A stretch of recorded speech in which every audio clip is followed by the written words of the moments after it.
Sponsored by the new book, Why I Didn't Rebel. Get your copy at whyididn'trebel.com. Guys, there is a really polarizing debate going on right now in America. Anytime there is a mass shooting, the same arguments start up once again. Eventually, it dies down until the next tragedy strikes, and then it just starts all over again. I'm of course talking about the thoughts and prayers debate. See, anytime something tragic happens in this country, the thoughts and prayers social media posts begin. My thoughts and prayers are with those affected by this tragedy. My thoughts and prayers are with the victims of this tragedy. Nice enough, right? Pretty harmless? Well, not if you ask this other group of people on social media. I am so sick of these people tweeting their thoughts and prayers.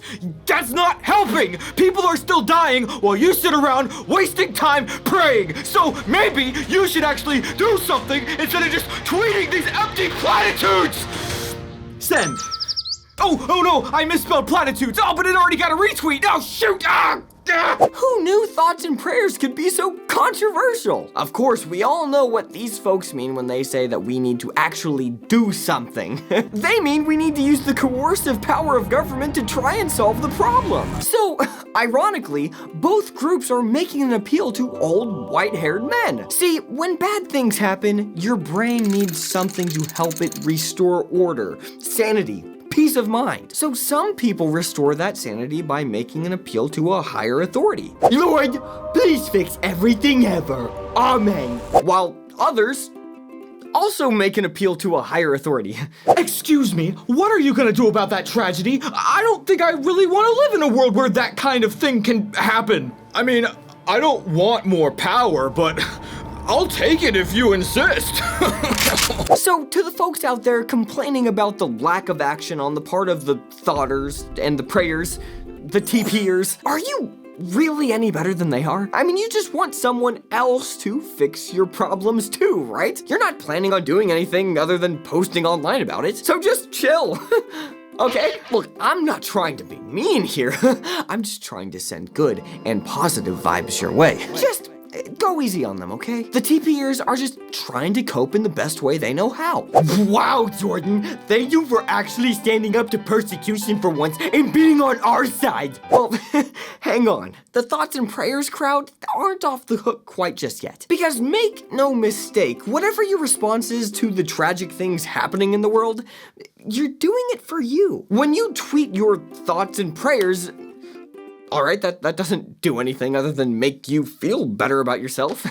Sorry. Look, I'm not even saying that prayer doesn't work. That's not what I'm saying. I'm just saying that posting on social media that you're thinking and praying for people involved in a tragedy who will never see your post does zero. It might help you find a little peace in the midst of the confusion and chaos, but that's it. Another tragedy has struck. The world eagerly awaits my response, and I'm going to give it to him. I know you have been awaiting all day to hear what I have to say about this horrible tragedy. I'm sorry. I have been at the grocery store and was unable to tweet. Data is low. Thoughts and prayers to the victims of this terrible tragedy.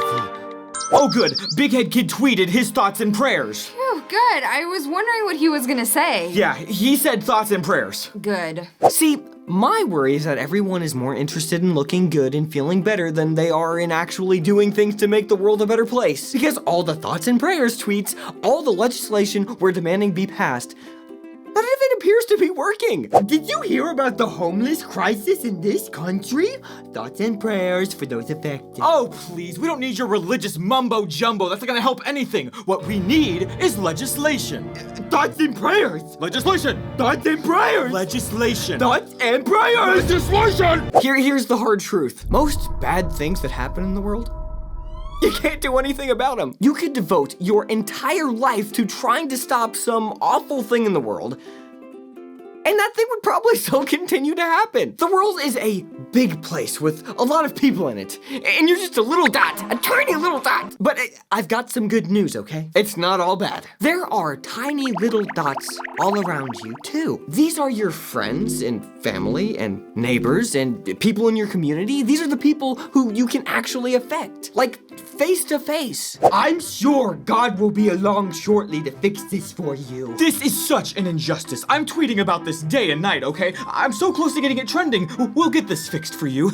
Look, clearly we're headed in a bad direction, okay? I don't think many people would disagree with this. So maybe for your sake, for my sake, for humanity's sake, let's switch up tactics here. So, you're asking me to add an 11th commandment?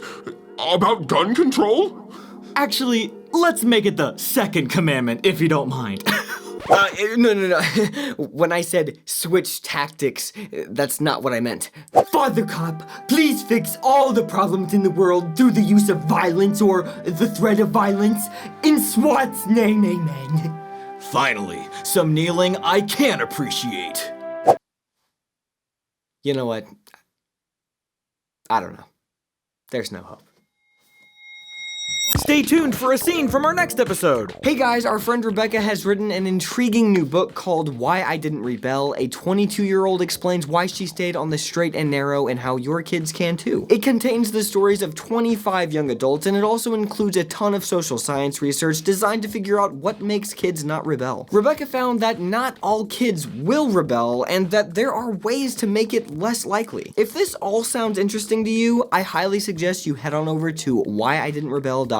That's whyididn'trebel.com. Next week on Messy Mondays, Big Head Kid goes the extra mile. Normally, I would just offer my thoughts and prayers, but today, I would also like to offer some cinnamon in the form of the Cinnamon Challenge. And then, once I've done that, I will dunk myself in a bucket of ice water. Get this trending, make this go viral. This is for the victims.